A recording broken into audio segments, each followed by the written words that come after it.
Now this what you call a good old funky batch of collard greens. Look at this right here. Oh Lord Jesus. Now come on in this kitchen and let me teach you how your grandma used to. First you're gonna start by adding water to a large stock pot. And then you're gonna add some chicken base to make a chicken broth. Or you could just use straight chicken broth, whatever you choose. For my meats, I'm using smoked turkey tails. Now, normally I would use some ham hocks and all that good stuff, but today I'm using smoked turkey tails. Trust me, don't knock it till you try 'em. And I'll never say that it tastes like a ham hock, because a ham hock is a ham hock and a turkey tail is a turkey tail, but they taste good. Let's work on these greens while those turkey tails in the pot stewing. First, you want to inspect those leaves and remove the stems. I don't like all those stems inside my collard greens. I don't know about y'all. And there's another green out there that y'all don't like no stems in either. After you inspect it and remove the stems, you want to roll those things up just like this, nice and tight.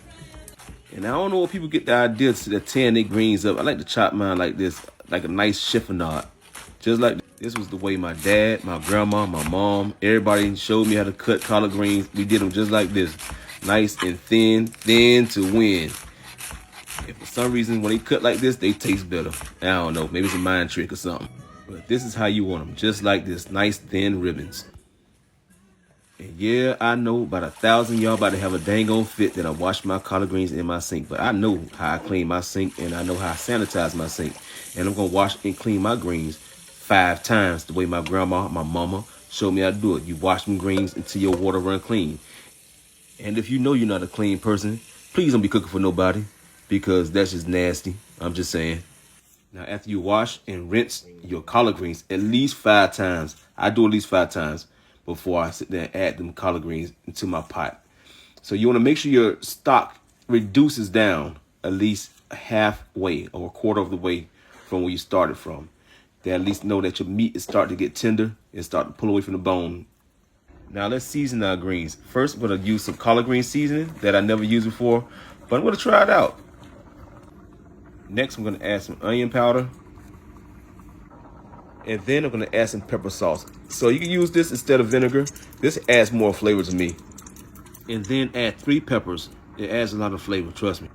Next, I'm going to add some turkey bacon.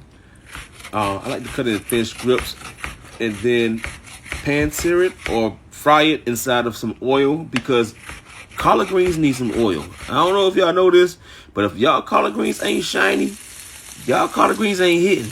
Collard greens ain't supposed to just have no regular little juice on it. You need that pot liquor. And pot liquor got some oil in it.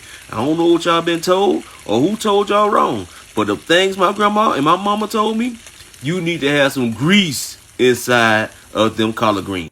So while that bacon over there frying, I'm about to get to crying and start chopping some onions up to also add to my collard greens, add some more flavor to my greens. And this is how you want your bacon to look, whether it's turkey bacon or pork bacon. Render out all the fat, and then we're gonna add it to the pot. Wait, you hear that sizzle? You know it's about to be good. Oh, I play that. I need some cornbread right now. Next, you want to go ahead and add them onions in there. Put them onions in that pot so they can start stewing down.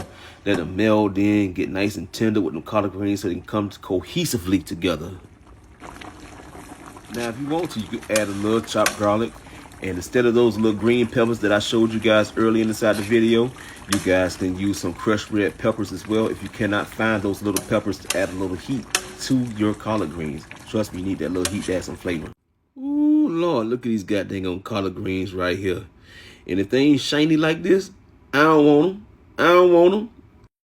And you already know, if you like what you see, try it.